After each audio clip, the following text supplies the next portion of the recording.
5.5 నెలలుగా TRS BJP నాయకులు ఇక్కడ ఉధృత ప్రచారాన్ని అయితే నిర్వహించారు.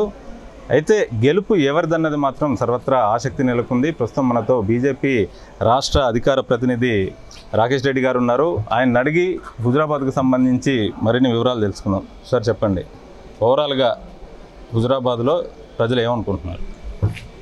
హుజురాబాద్లో ఎన్ని ప్యాకెట్లు ఇచ్చినా, ఎన్ని ప్యాకేజీలు ఇచ్చినా, రికార్డు స్థాయిలో డబ్బులు వంచినా అంతే రికార్డు స్థాయిలో మెజారిటీ ఇచ్చి ఈటల రాజేందర్ గారిని గెలిపించాలని చెప్పి ప్రజలు ఇప్పటికే నిర్ణయానికి వచ్చిండ్రు.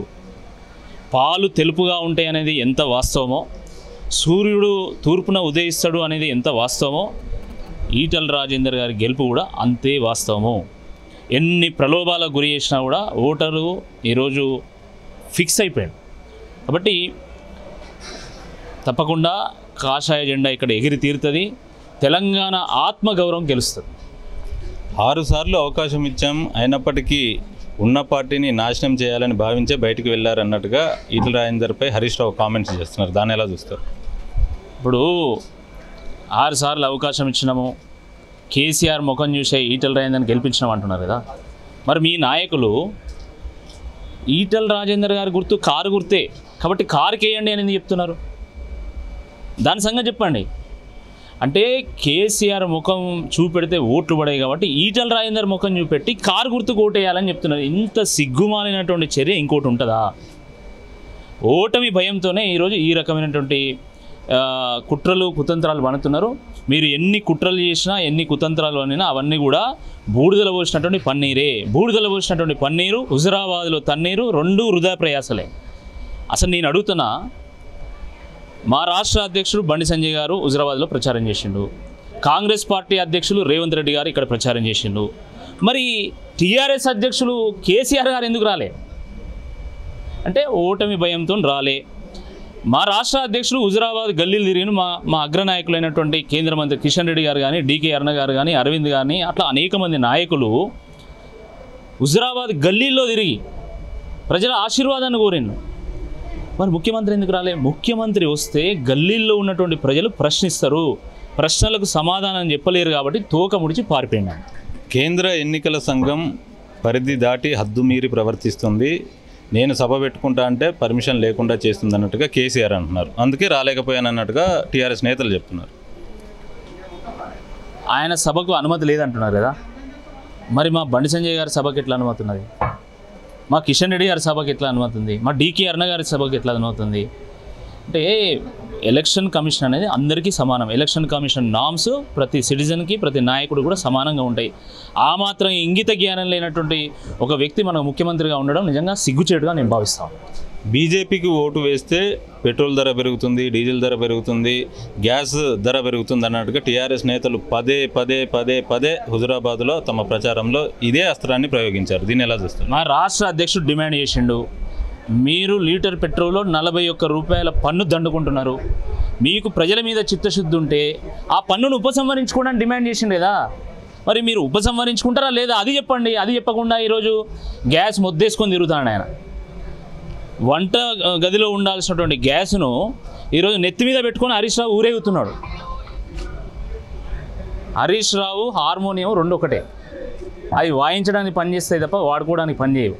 ఆయన ఒక అరిచేరావు, అబద్ధాల రావు, అసత్యాల రావు హరీష్ రావు. ఆయన మాట్లాడేదానికి విలువ లేదు. గ్యాస్ మీద రాష్ట్ర ప్రభుత్వం కూడా పన్ను విధిస్తున్నది కదా, దాన్ని ఉపసంహరించుకోవాలి దమ్ముంటే. మేము ఈ దేశంలో 8 కోట్ల గ్యాసులు పంపిణీ చేసినాం. ఈ రాష్ట్రంలో 10 లక్షలకు పైగా గ్యాసులు పంపిణీ చేసినాం. కోవిడ్ సందర్భంగా 6 సిలిండర్లు ఉచితంగా ఇచ్చినాం. మేము ఇన్ని ఇచ్చినాం కదా, నువ్వేమి ఇచ్చినావు అని అడుగుతున్నా. కట్టెల పొయ్యి మీద అమ్మలు అక్కలు వాళ్ళు వండుకుంటుంటే నువ్వేం చేసినావు అని అడుగుతా. గతంలో ఉన్నటువంటి దీపం గ్యాస్ను కూడా నువ్వు కంటిన్యూ చేయలేదు, దీపం పథకాన్ని కూడా నువ్వు కంటిన్యూ చేయలే. ఇంకా నువ్వు మాట్లాడుతున్నావు గ్యాస్ సిలిండర్ గురించి. అయినా నేను అడుగుతున్నా, ఉప ఎన్నికల్లో ఎప్పుడు కూడా ఒక్కటే ఒక అభివృద్ధి అంశంతోనే ఎన్నిక గెలవలేరు. వాళ్ళు ఇంక ఏ అస్త్రం లేక చివరి అస్త్రంగా గ్యాస్ను పట్టుకున్నారు. తప్పకుండా గ్యాస్ మొద్దు వేలినట్టు ఈ హరీష్ రావు గారు, ఈ టీఆర్ఎస్ పార్టీ కూడా పేలిపోతాయి 2వ తారీఖు. ఈటెలను గెలిపిస్తే ఆయనకే లాభం, గెల్లు శ్రీనివాస్ను టీఆర్ఎస్ను గెలిపిస్తే అభివృద్ధి జరుగుతుంది, హుజురాబాద్కు సంబంధించిన ప్రజలకు సంబంధించి ఏవైతే పెన్షన్లు ఉన్నాయో ఇవన్నీ కూడా వస్తాయి అన్నట్టుగా టీఆర్ఎస్ నేతలు చెప్తున్నారు. అంటే 7 ఏళ్ల నుంచి ఎవరు ప్రభుత్వం ఉన్నది? మరి బీజేపీ ప్రభుత్వం ఉన్నదా?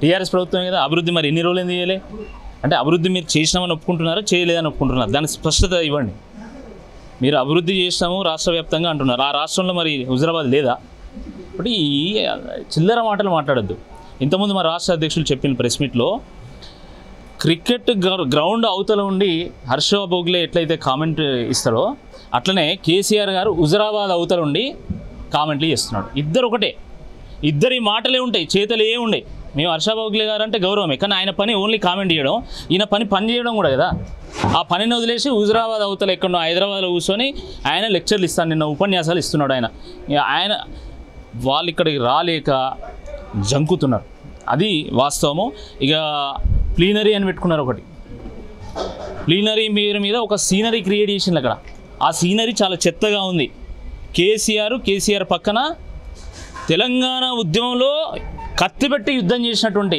మన రంగుల కమలాకరు ఊసరవెల్లి దయాకర్ రావు తలలేని శ్రీనివాసరావు మతిలేని మల్లారెడ్డి వీళ్ళు ఉద్యమకారులట ఇది ఉద్యమ పార్టీ అట దీనికోసం ప్రజలందరూ కూడా ఓట్లు వేయాలట సిగ్గుండాలి కేసీఆర్ గారికి ఉద్యమకారులనేమో కారు దింపుతున్నావు ఉద్యమ ద్రోహులను కారు ఎక్కించుకొని ఊరేగుతున్నావు మీ ఊరేగింపుకు సరైనటువంటి సమాధానం తప్పకుండా రేపు వస్తుంది తప్పకుండా ఈటల రాజేందర్ గారి గెలుపు ఆత్మ గౌరవ తెలంగాణకు స్వాభిమాన తెలంగాణకు మలుపుగా ఉంటుంది కాబట్టి హుజరాబాద్ ప్రజలు చైతన్యవంతులు తప్పకుండా హుజరాబాద్ ప్రజలు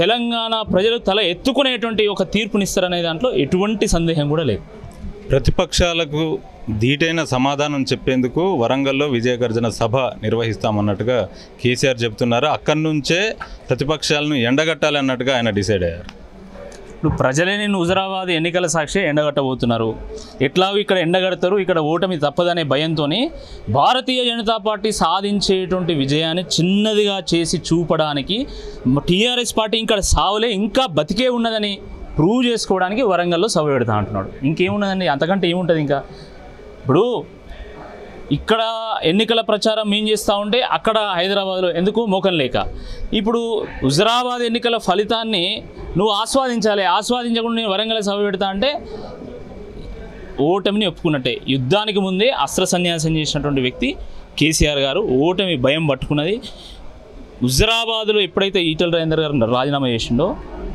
రాజీనామా చేసిన దగ్గర నుంచి వెళ్ళి కేసీఆర్ కవితారావు హరీష్ రావు రామారావు వీళ్ళందరూ కూడా నిద్ర పట్టడం లేదు నిద్ర పట్టకనే ఇలాంటి పిచ్చి చర్యలకు పాల్పడుతున్నారు వాళ్ళు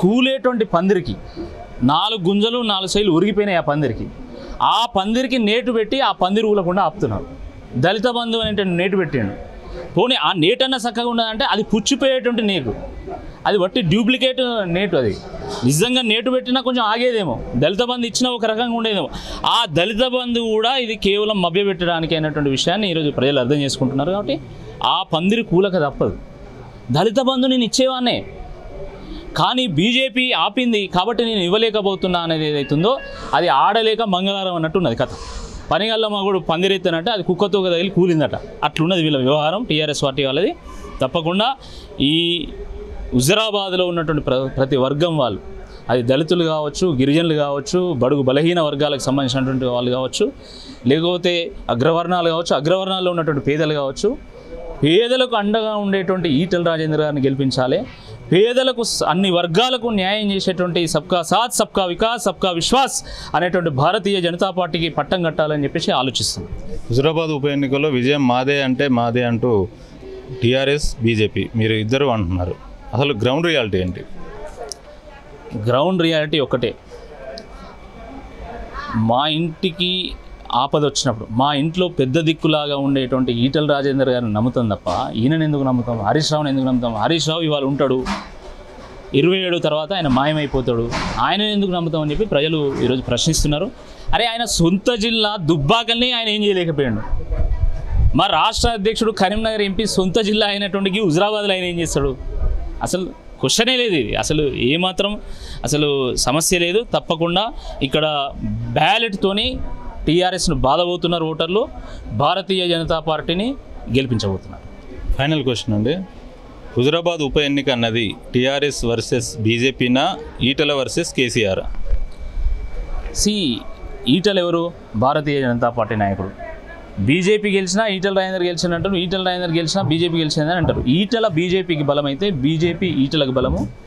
ఈ రెండు అద్భుతమైనటువంటి కాంబినేషను.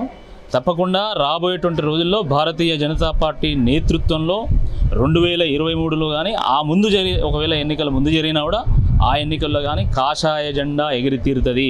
దాంట్లో భారతీయ జనతా పార్టీ హుజరాబాద్ ఉప ఎన్నిక అభ్యర్థి అయినటువంటి ఈటల రాజేందర్ గారి గెలుపు ఒక కీలక ఘట్టంగా మిగిలినది. ఇది రాష్ట్ర రాజకీయాలకే మలుపుగా ఉంటుంది. ఓకే అండి.